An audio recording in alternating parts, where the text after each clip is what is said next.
Eu já fui um dos maiores assinantes da história da revista UFO. Por incrível que pareça, eu já fui assinante da revista UFO. Eu lembro quando eu voltava da escola, sei lá, isso era terceira série, quarta série, quarto ano hoje em dia, né? E tinha uma banca perto da casa da minha mãe, lá onde ela morava. E eu lembro que tinha uma banca de revista, de jornal e etc. E eu passava por lá com a minha mãe, que ela ia me buscar na escola quando era criança. E tinha a revista UFO pendurada lá do lado das Playboy e etc. Dava uma olhada na Playboy, mas já dava uma olhada na UFO. E via meu interesse, ó. Quero disco voador. E aí eu lembro que nessa época era bem a época do ET de Varginha, etc. 96, alguma coisa assim. Eu devia ter uns 5 anos, 6 anos. E eu ficava com muito medo de tudo aquilo que estava acontecendo. Nossa, invasão de alienígenas no Brasil e etc. Eu lembro que tinha um cara que eu seguia, que até era amigo do meu tio, alguma coisa assim, que trabalhava nos Correios, chamado Ademar Gevaer, que era um ufólogo. Ele já faleceu. E, nossa, eu acompanhava tudo que esse cara fazia, aparecia na televisão, jornal, revista, eu lia tudo que esse cara fazia. E aí eu lembro que a sede da revista UFO, eu acho que ela era lá em Mato Grosso do Sul. E aí, para você assinar a revista UFO, você tinha que mandar uma carta pros caras. Porque não tinha internet na época, então você tinha que mandar uma carta ou ligar lá. Mas a ligação era muito caro e a gente não tinha telefone fixo, acho que na época. E aí mandei uma carta, ela falando, então, quero assinar a revista UFO e tal. Daí os caras mandaram lá o boleto, sei lá, alguma coisa assim que você tinha que pagar. E eu assinei durante um ano a revista UFO. Eu lembro que às vezes não chegava e tal. Mas eu ficava esperando todo mês chegar aquela revista. Eu lembro que quando chegava, eu debulhava aquela revista em meia hora. Lia tudo em meia hora, uma hora. Aí tinha matérias do Astor Shera, dos círculos em plantações. Tinha matéria de abduções e tal. Mas eu lembro que na minha casa, acho que era da minha irmã, teve uma revista.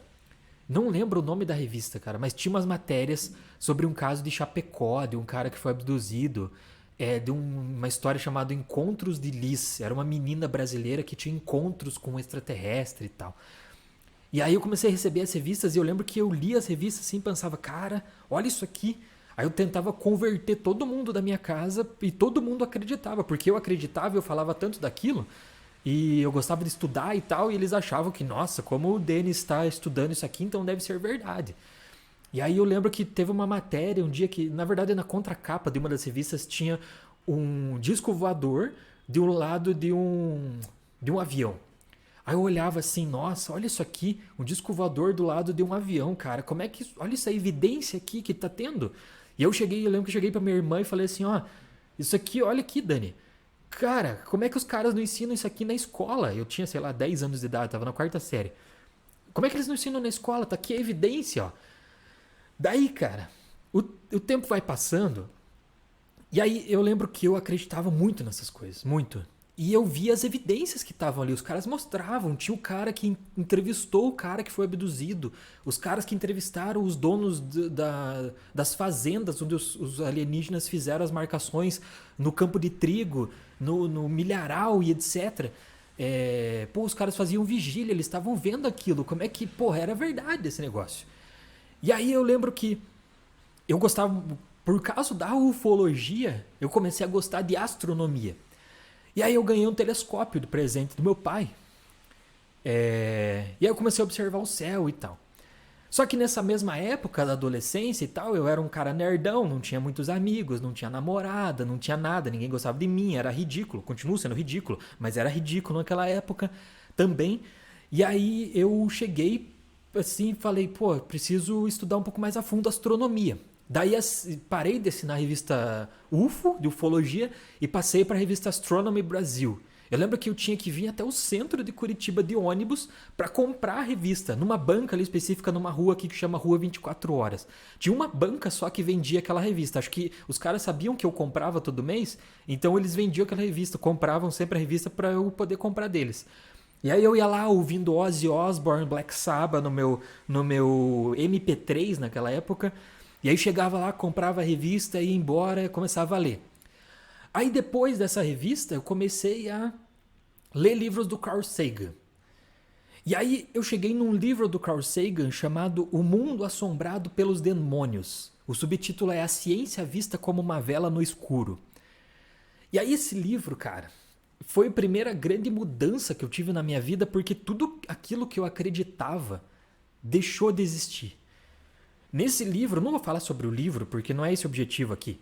Nesse livro, ele falava sobre como que a ciência é construída, como que se busca uma ideia através da ciência. A ciência não está atrás de verdades, ela está atrás de uma melhor explicação para as coisas. E aí eu comecei a ver que essa questão de alienígenas, ela era um último escape para qualquer tipo de explicação. Por exemplo, o Carl Sagan falava, se você vê uma luz no céu, a última coisa da tua lista de coisas que você vai pensar é que é uma nave alienígena. A primeira coisa que você vai pensar é, sei lá, pode ser um vagalume, pode ser um avião, pode ser um balão, hoje em dia pode ser um drone, pode ser a Estação Espacial Internacional, podem ser várias coisas, vários fenômenos da física que acontecem no mundo. E a última coisa que você vai pensar é numa nave alienígena. E eu, quando era criança, no início da adolescência, a primeira coisa que eu pensava para responder era uma nave alienígena. E aí eu fui estudando e tal. E, cara, por exemplo, se houve um barulho em casa. Quando eu era criança, adolescente, a primeira coisa que eu pensava, pô, tem um fantasma aqui. Eu lembro de assistir o filme O Grito, eu não dormi durante uma semana por causa de medo daquele filme. Hoje em dia, depois de estudar física, você pensa, pô, esse barulho que tá estralando aqui na minha casa à noite, provavelmente é a dilatação, porque a casa está esfriando, a noite é um pouco mais fria do que o dia, a casa está esfriando e as coisas começam a expandir, a contrair e elas vão estralando. E aí esse livro do Carl Sagan meio que mudou a minha visão das coisas. E aí eu fui estudar física na Universidade Federal do Paraná, etc.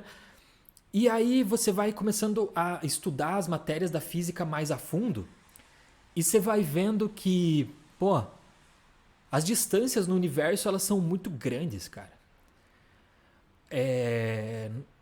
Nós, como humanidade, nós não conseguimos nem sair praticamente aqui da Terra e ir até a Lua. E aí você começa a ver que as distâncias no universo são imensas.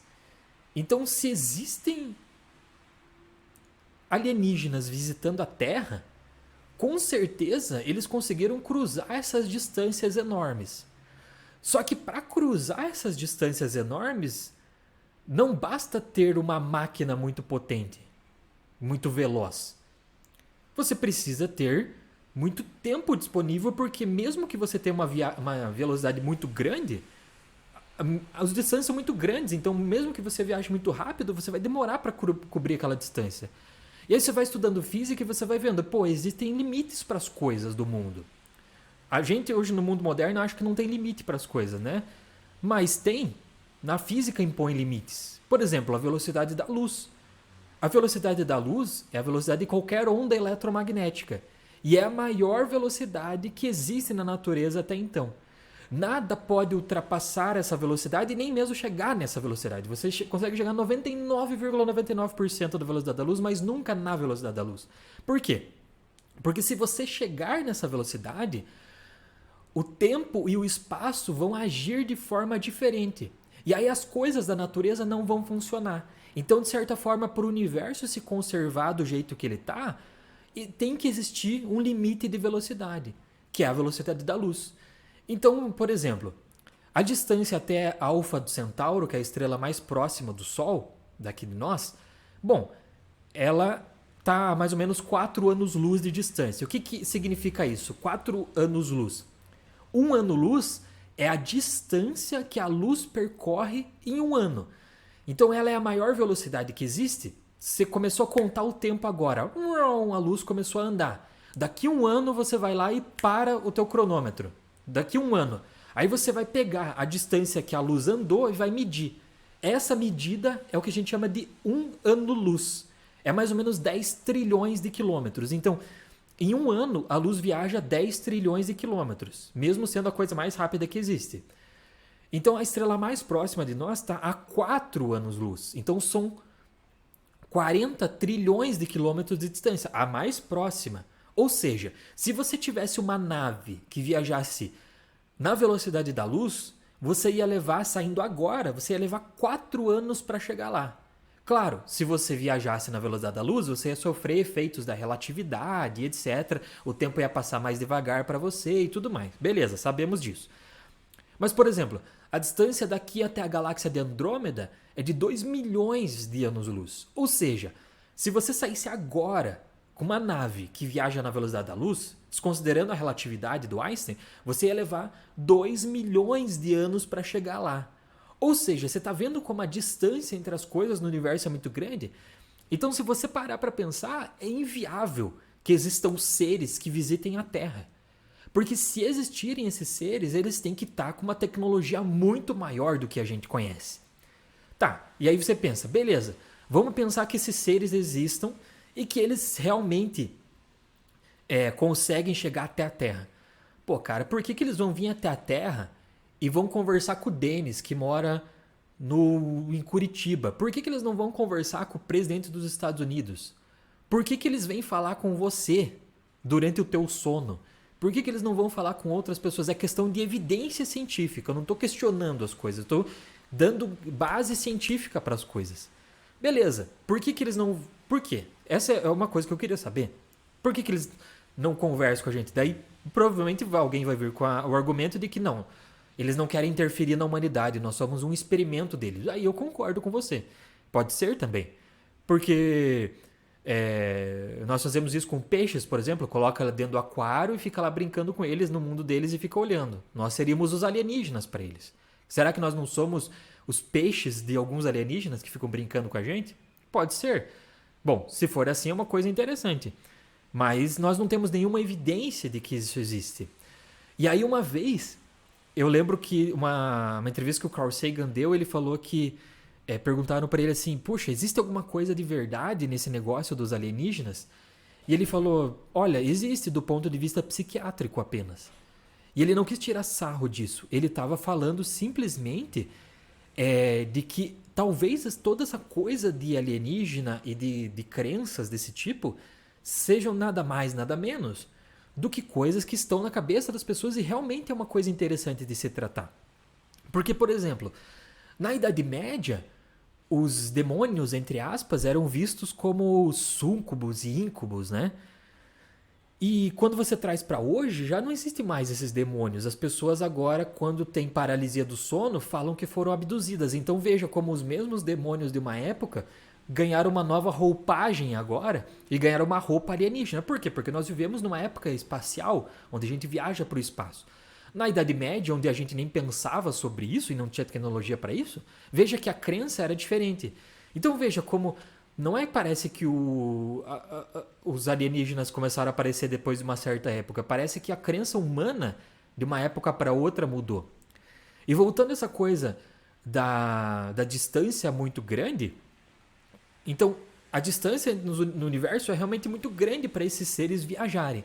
Aí você pode falar, tá, mas eles podem viajar por buracos de minhoca. De volta, se eles pudessem viajar por isso, a gente sabe que matematicamente esses buracos de minhoca existem na teoria da relatividade do Einstein, mas nós não temos tecnologia para criar um buraco e a gente nunca viu nenhum deles. Ah, mas eles podem viajar por buracos negros. Cara, isso é um chute, não tem como você provar nada. Aí vem uma coisa que a ciência faz, às vezes, para as pessoas e fez para mim, que é, pô, tira a crença de tudo, entendeu? Eu sempre falo para as pessoas, porra, o mundo era muito mais legal quando eu acreditava em tudo isso. Eu queria, pô, acreditar nisso, sabe? Ir para vigílias ufológicas e acreditar nisso tudo. Mas meio que a ciência tirou isso de mim. Porque, pô, eu meio que tava me enganando, entende? E eu consigo entender quem ainda acredita nisso por questão de fé. Porque por questão de evidência não tem nenhuma evidência. É a mesma questão religiosa. Não existe nenhuma evidência, mas você acredita por uma questão de fé. Eu sou um cara agnóstico, por exemplo. Eu sou o cara bundão que fica em cima do muro. Eu não posso dizer nem que sim, nem que não. Mas o que eu quero dizer é que os alienígenas que você acredita, ou igual eu acreditava quando era criança, não tem nenhuma evidência. Às vezes que eu fui dar aula, eu sempre falava desse assunto, muitos alunos vinham e perguntavam assim, ô professor, você acredita nesse negócio de disco voador e tal? Aí eu falava assim, veja que a tua pergunta tá meio estranha. A tua pergunta não tá meio muito científica. Por quê? Porque a pergunta não é se eu acredito. A pergunta correta é, são boas as evidências de que existem discos voadores e alienígenas? E aí a resposta é, Não são boas as evidências. As fotos são sempre tremidas, os relatos são sempre os mesmos, são de pessoas aleatórias. E sim, as pessoas mentem e você sabe que elas mentem. Então, por que aquela pessoa ia mentir? Ela pode mentir por causa de fama, ela pode mentir porque ela quer acreditar naquilo. E eu sempre gostei muito de uma série, acho que era da Fox, que passava na Record nos anos 90, chamado Arquivo X, The X-Files. E tinha o Mulder e a Scully, que eram os dois agentes do FBI que investigavam coisas sobrenaturais. E o Mulder era um cara que acreditava, ele era crédulo, ele acreditava em alienígenas sem sombra de dúvida. No entanto que no gabinete dele do FBI, ele tinha um quadro escrito I want to believe, eu quero acreditar. Mas essa não é uma questão científica, não é eu quero acreditar. Existem evidências para isso, então não é uma questão de crença, é uma questão de evidência. Então se existem as evidências, pô, beleza. Eu lembro que a Scully era a mulher que era a parte cética das coisas. Pô, mas eu já falei demais e falou. Curta o vídeo aí e escreve nos cursos aqui do canal. Tá no primeiro comentário fixado.